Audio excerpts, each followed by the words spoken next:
Hi, welcome to the Leadership Lab. Is it possible to have an Indian education and an international career?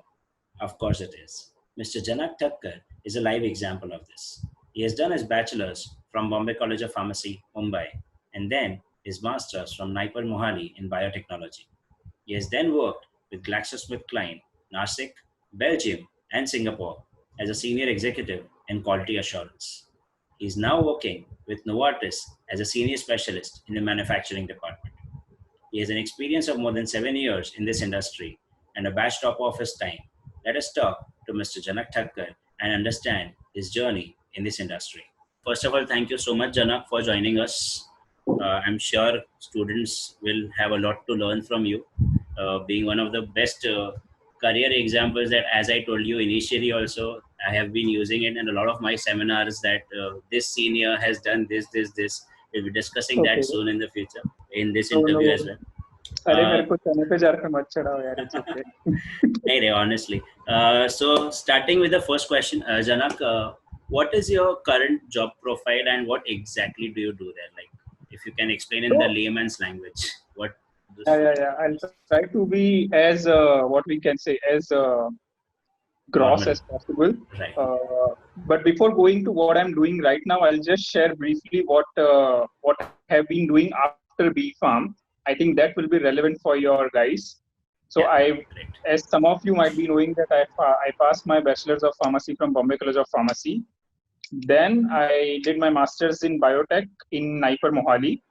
And then I was recruited by GSK in something at that point of time called as graduate program. So uske andar it was like I had to do 4 missions of six months. So I started in operations, which is in manufacturing, then another domain which is in quality assurance, then supply chain, and then another domain which is product transfer. So there were 4 missions stretched in 2 years. जिसमें से मेरे 3 missions were in Belgium. So in Belgium there was a headquarters of GSK vaccine, जिसका home site I was recruited from Nashik, India. So that's how I started after my bachelor's and master's. And then after completing that 2 years, so I finished my master's in 2012, and then this 2 years program went for 2000 till 2014. And then in 2014, I came back to Nashik and spent 2.5 years there.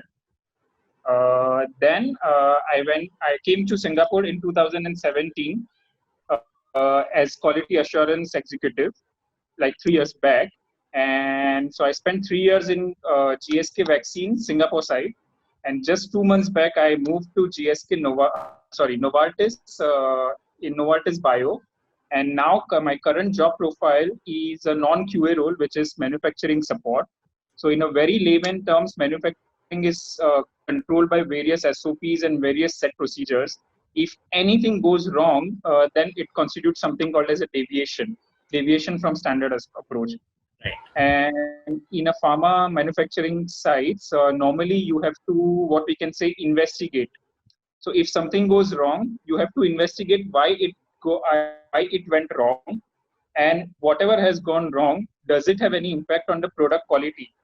The first of all, product quality, and the second is patient safety, because we are into manufacturing business, right? So I mean, something which should be at heart of our day-to-day activities, patient safety. So these two questions we have to answer. So if at all anything goes wrong out of the set norm, it constitutes a deviation. So we have to investigate and we have to assess the risk. So that's my basic role in a very layman term. And at the very same time, it should not, what we can say, occur again. So it should not recur. So we have to take some of the actions so that it doesn't recur. So these 3 domains, like investigate why it happened, its risk on the product and action, and actions to do actions so that it doesn't recur. So that constitutes my day-to-day role as of now. All right, great. So you might be maintaining a lot of documentation as well, if I'm not wrong.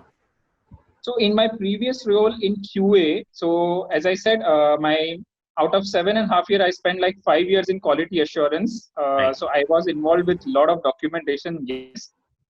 Again, I was in QA for manufacturing. So in a very, very, very layman term, I would say that QA for manufacturing is nothing but policing. Okay. Uh, for your students to understand. But obviously, in corporate, we avoid using that term policing. But it's up to the quality assurance that everything goes right in the production or not. Because when the auditors from, let's say, FDA or some other regulatory body comes, they will catch neck of the quality assurance people. Right. Okay. I So understand. we are the representative of all those external auditors in the site. Okay. So that Right. was that was one aspect of my role, like 2 months back. So I was in QA for longer duration of time. Then I thought that okay, let's switch the sides and see the other side of coin. So I'm now in manufacturing. Great. Great. All right. I hope you are enjoying that as well. Yes, I am. Okay, Thank you. great. Janak, what is the current industry scenario like? Is there an opportunity for growth for students to be joining in, and how more and what more can the student expect from this industry or this job profile? So I will describe that. Okay, so manufacturing plants are also present in India, and this manufacturing plant and the production roles and the QA roles are also coming in India. So I would say yes, those roles are there. Of course, those are there, but those roles at the very first glance will not appear as what we can say as Lucrative or as lucrative fancy? might you might be knowing about, like, so in pharma industry you have some people sitting in commercial offices who are drinking coffees and taking some big decisions, and there are some people like us who is in pharma plant, who is actually doing things, making the medicines, etc. So I come from that other part of the industry. So such roles, I would really say, because right now, in the present scenario like COVID, so my role is definitely not impacted because we are into manufacturing part. So we are considered essential. Right. Manufacturing of pharma things, pharma medicines should not be discontinued, be it in Right. India, be it in Singapore, be it anywhere. So from the job security perspective, yes, it is good. From a work perspective, yes, it is very hard. Too much of work, I would say. Okay. All right. Yeah, too much of work that at some low moments you might feel that you are just doing donkey works. Oh, okay. So yeah, that's part and parcel. But overall, I would still say it's very good. Yeah. So, and there are opportunities. There will be always opportunities in such domains like manufacturing, QA, QC, even in India. So yeah, Absolutely. job market is always open. Great, great. What would be the industry's expectations from the students? If a student wants to join your current job profile, what kind of expectations do you have from the students, or a certain skill set that he should already possess, or any educational qualification that he should have? See, in my experience, I would say one thing which people have already always required is qualification, because it's just the tick mark exercise that you need to be at least masters nowadays Right, if you go in the corporate jobs and etc. But apart from that, people always divide the skills in technical skills, which is hard skills, and soft skills. Technical skills nowadays, what we can say, the mature leaders are ready to let go because they know pharma industry is bit specific, and each product will have their own processes, etc. And these skills can be cultivated once you join, but what they're looking for is soft skills, I would say. right, Essentially, if you are curious, if you are flexible enough, if you are adaptable, all those are what we call soft skill, right? right. So those things are something which is essentially looked upon at this point of time. So if I am recruiting someone, I will not look that okay, how much experience he has in making in production, whether the person is having production experience or not, how much the person is able to learn, and how much the person is eager to learn, and how much Okay. the person is adaptable to the what we can say not so favorable circumstances is something which will be looked So upon. more like his desire to contribute to the organization is a priority. Yeah. So essentially, in big companies like GSK, Novartis, I have spent in these two companies. So in these companies, they always see that okay, how much you are into, like, okay, empathy. I mean, Mm, how much you can relate to others, how much you can feel for the patients or the medications. right, Like in a very difficult situation, what sort of decisions you might take, considering what all aspect in your mind. So all those things comes into picture. And Okay. empathy is one of them. Then the patient focus and respect and all those things are one of them. All right, Jana. Any one moment of your life that made you decide to follow this career path from Bombay College of Pharmacy? You had a great academical background. You're one of the toppers of the batches, of all the batches. So what was the moment that actually put you through this journey? The if I say there was no specific movements which made me decide that okay, I want to go in the manufacturing pathway or anything. Okay, I can give a little bit of detail here with respect to my B Farm. most So when welcome. I was in B Farm, people were crazy about going to states and doing masters. So I had given my GRE, I had given my TOEFL also, and I was ready to go to US also. And in fact, I was the first one among our batch to clear my GRE also. That is in second year itself. Oh, all Second right, year GRE completed and third year TOEFL completed. Then come fourth year, then I was like, okay, now I really have to decide whether I really want to go or don't want to go. Then I had some consultation with Dr. Krishna Iyer, KI sir, yeah, sir, yeah, and Dr. Mukne. But then eventually I decided, okay, I'm not destined to go to US at this point of time. But I seriously wanted to do masters in biotech specifically because right, that was my aim that I want to do masters in biotech. So and I realized that okay, I have that course in NIPER Mohali. So then I appeared for NIPER, and that's how I ended up in NIPER. okay, So a person who was initially thinking to go to States and do masters in biotech there, I did masters in biotech in NIPER Mohali. After 2 years, again came a decision point. Okay, I really want to go for a PhD, or rather, I want to go for corporate. So at that point of time, also I had given entrances for PhD also, and that was also possible.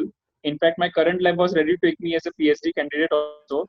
And then I appeared for. Then all of a sudden GSK came, and I just appeared, and the path began forming. right, So that's how I took decision to come to GSK and not do PhD because at that point of time I thought okay, PhD is a big commitment, is a 5-year commitment which I may not be able to do, which I don't have patience to do maybe. And right now GSK job is in hand, why not right, to take it? right, right, So that's how I ended up in GSK. After coming to GSK, I realized that I have opportunity to go to Belgium. So for 1.5 year and to learn from there. So you see, it all I didn't even think that I didn't ever decide that okay I want to go in this direction. It's just okay. I the opportunity came, I just grab it, and I was lucky enough to grab it. I would say. So you were almost at the right place at the right time every time. Yeah. So I was fortunately present at the right position at right time. Yeah. So then I went to Belgium. I came back. I spent some time in Nasik, and then after a few years, this Singapore opportunity came, and then I grabbed it. So it's not that I decided that I really want to go to manufacturing. I really want to go to QA. I was open. I was open-minded for opportunity, Right, and okay, that's also another very important thing that be open to things because right now the scenario is very different, and there are many career opportunities even in pharma. So I mean, you just be open. You just keep your eyes and ears open, and you will realize, and you will find something. If you absolutely. have necessary qualification, if you have right ear and right eyes, you will definitely do better for yourself. So there's no need to panic or no need to worry that what I will do in future, which direction I will go, etc. Everything will fall in place. That's a great thing. That's absolutely true. Janak, as a student from Bombay College, then going to NIPER, and as you said that there were a lot of times when you had to take those big decisions. I'm pretty sure you also faced a lot of challenges as a student and also in the corporate life. So, can you share certain challenges that you faced and how you tried to overcome those challenges? So as I said, the first challenge as a student I had was like whether I should go to US, given my GRE is done, given my TOEFL is done. Even before that, the challenge started from the very beginning from 12th, whether I should go for pharmacy or not. So as Right, I said, I had a soft corner for biotechnology since 12th. So since I finished 12th, I had already inclination to go to BTech in biotech. right, Then I had my pharmacy shop in Mumbai. So then I thought, okay, tomorrow if I might have to continue the father's business, so let's take pharmacy. Let's see how it goes. okay, Then in pharmacy, by the third year, I realized that okay, I can do masters in biotech. I can go in biotechnology field still if I want. So then I decided I'll do masters in biotechnology. Then the second question came, okay, US or India?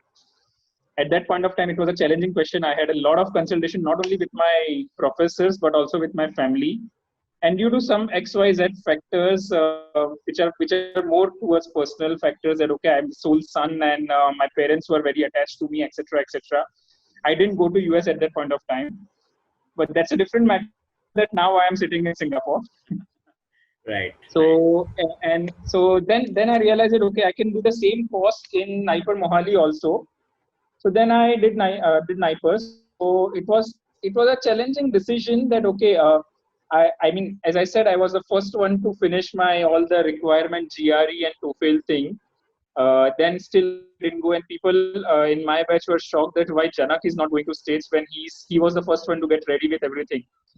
Then I took the decision. Okay, I'll do masters here, and believe me, it was one of very good decision to do masters in biotech from NIPER Mohali. Wonderful professor, and it allowed me to go out of Mumbai and Right. see the things. So I mean, it allowed me to go out of the comfort zone, and I always have concept of comfort zone and effort zone. So I Okay. mean, more you go to effort zone, more you learn. Right. So it was a very nice experience, and it was a wonderful experience. I would say my 2 years of NIPER were more fruitful than my 4 years of B Farm. Oh, okay. Yeah. All So right. that was I gained so many friends. I have so many contacts. I have multiple professor. I had a good research. I got a research paper, etc., etc., whatever. So those 2 years give me a lot. Right. Then, as I said, I was again dilemma because I was a good. Fortunately, I was a good student with a good research in NIPER also, and I was a good candidate for PhD also.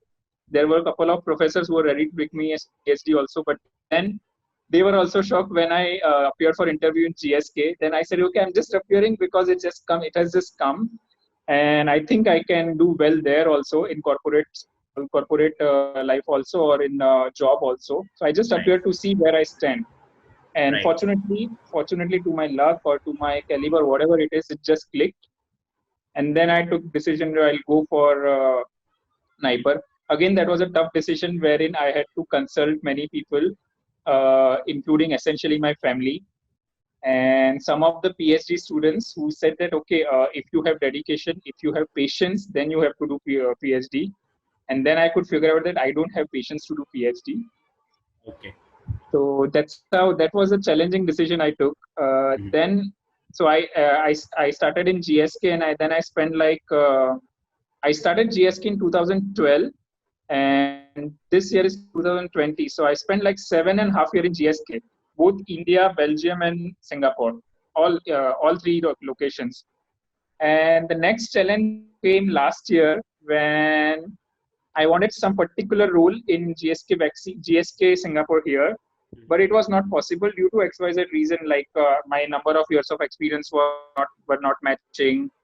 Then some of the roles which I wanted, the manager was not in favor of me, etc., etc. So in corporate life, many things happen. Not everything goes smooth as you want, and I was no different. So it happened with me that the role which I really wanted to go for, it was not available, and I was straight away rejected. I got rejection at that point of time. It was a devastating for me also. But then I thought that okay, there is no harm in trying elsewhere also, Right. because GSK is not the only company. Mhm. And I mean, if you are staying in one particular company, you are just seeing things from the perspective of that company. Right. It's always good to try variety, and that prompted me to search for job, and I changed the job to Novartis. But again, when I changed, it was a very emotional moment for me because GSK is my first company. Right. Right. And I spent like 7.5 years there, so it was a bit difficult for me to move. But yeah, so I again took that decision. So yeah, I wouldn't say there were like too much of financial challenge, or there were like too much of what we can say extreme challenges. But yeah, there were some of the challenges which comes as part and parcel of life.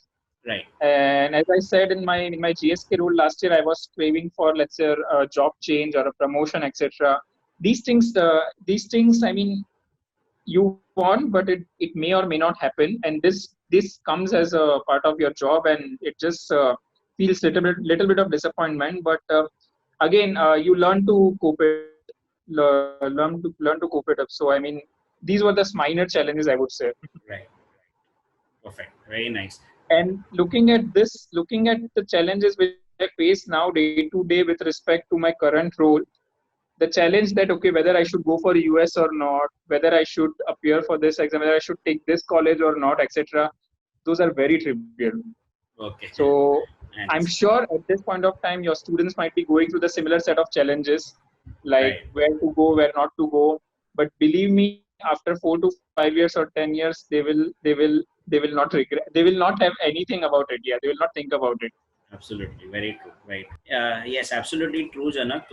With respect to the challenges, as you said, that 4 5 years down the line, the students might not even remember that this particular thing was actually a challenge to me, or even if they remember, Yeah, they would be just laughing over it as such. true. So I mean, I would just give a message here that okay, the challenges which you think are challenges right now are actually fun. I'm right. Those are not challenges. So just live that, even that will pass. Absolutely, very true. Janak, as you said, okay, having those challenges, then having those, making those decisions. Uh, I'm pretty sure there might be something that you have followed consistently. Any one particular principle or an ethic or a process that you actually follow throughout to be able to reach to this. As you said some time back about the comfort zone and the effort zone. So, is there anything more that Yeah. you have actually followed over the years? So I will go back to my 10th now. My God, all So right. yeah, I can. I mean, it will give some perspective to you, I'm sure. Sure. So back in 10th, I had again got a good academics and I had got good marks and etc. etc. Then I had option for choosing, let's say, a college in Kalyan. So I am from Kalyan, and there was a college in Kalyan, and but I thought that okay, I have whole my life till 10th I have spent time in Kalyan. I need to move out. So Right. I took a college in Mulund. Okay. So it was also going out of your comfort zone to effort zone. Right. Okay.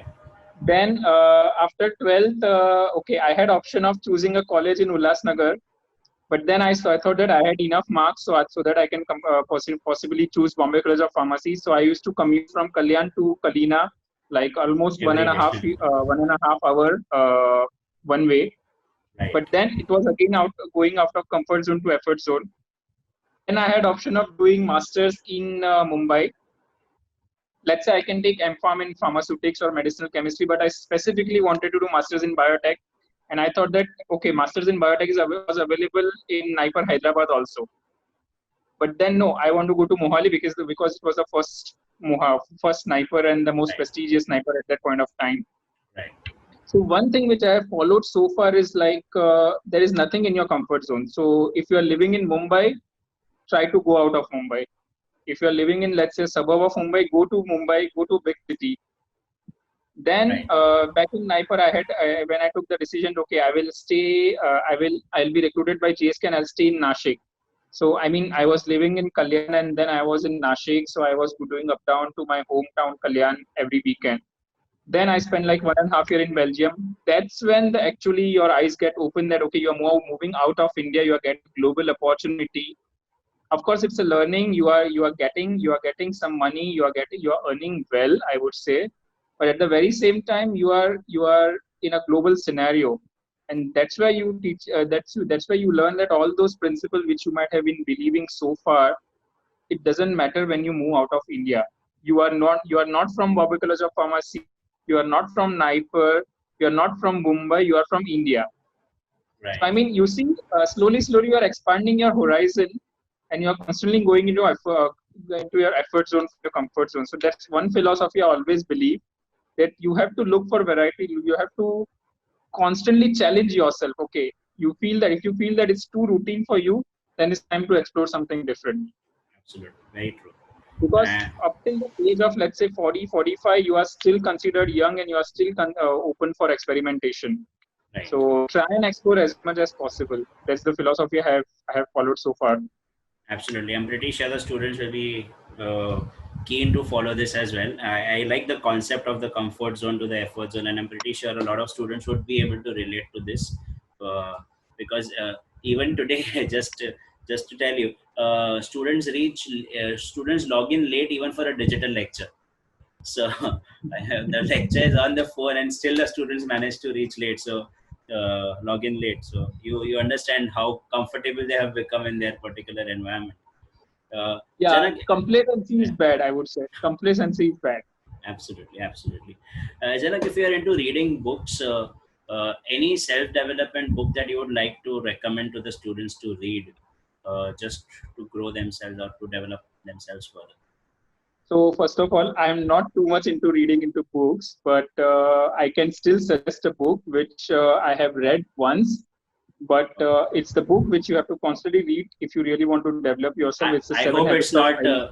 I hope it's not KD Tripathi or a No, no, no, Wilson no, and no, no, no, no, no, no, no, no. So it's called Seven Habits of Highly Effective People by okay, Stephen Covey. right. I'm sure people like you must have heard it. So I think that book is something once you people have to read, not once in their life, more than once in their life, because every Once. time you read, you will discover something new. All right, great. Okay. I'm pretty sure the students will be looking into this as well. And Janak, a few And quick at questions. this point of time, when you are still in bachelor's, it will be very difficult or it will be very challenging to grasp all the concepts. But at least you will start somewhere. You will Absolutely. have some idea about it. Yeah. Absolutely, and building the attitude at this time is very crucial, because if the students develop a good attitude at this age, it helps them to go a long way. Any specific message for our students? So as I have always said that okay, right now your students might be in bachelor's or at the most they will be appearing for the masters. So I just want to say one thing that okay, planning for career or planning for further studies is one thing, but at the very same time, I mean they should enjoy where they are right now, because the time in bachelor's and time in masters will not come. Bachelor's is the period where you are having least responsibility. In master, you still have some responsibility where you have to deliver if you are in research, etc. But bachelor's is something which you should enjoy. But at the very same time, you yourself need to determine that okay, you are taking one step towards something constructive every day. Right. But at the very same time, no, don't they don't need to be bogged down by the fact that okay, what will I do after bachelor's? Even if they do masters from Mumbai or even if they do masters from somewhere, I would say in let's say it won't happen let's say in 3 or 5 years, but it will happen that they will be definitely successful and they will be definitely able to do something good with themselves. So as long as you have a bare minimum qualification and a right approach, you can do good with yourself. So I just give a message that don't bog down by the fact that okay, what will I do, what will happen, where do you study, etc., etc. Things will fall in place, and Absolutely. be open to opportunity, be open to options. That's it. Absolutely, absolutely. Thank you so much, Janak. I'm pretty sure the students will be motivated, especially as I told you some time back, even before we started, that you have been one of my consistent examples. Somebody who has not been abroad for education but has had a global career uh, by by studying purely in India. So it's a great answer to all those students. A lot of students who feel that. India has lack of career opportunities, but you are one of the examples who has achieved everything from the Indian perspective, from the Indian education, and then eventually have had a global On a relative experience. perspective, from a bird's eye view, people might feel that there are less opportunity. But I have examples of my friends who is in India, who has Right. passed out with me, and they are doing well. Absolutely. Absolutely. So as I And said, I mean, some in India you might take some time to do well, but you will eventually do well. absolutely true. Very true. Thank you so much, Janak, for joining us. Uh, Okay. Thank you for watching the Leadership Lab. If you have any questions for our speakers or any suggestions for us, you can email to us on pharmacad.mumbai@gmail.com. And the title of the email should be the Leadership Lab. And we shall try to send your questions to the speakers and get the answers at the earliest. Thank you so much for supporting. Keep watching. Take care.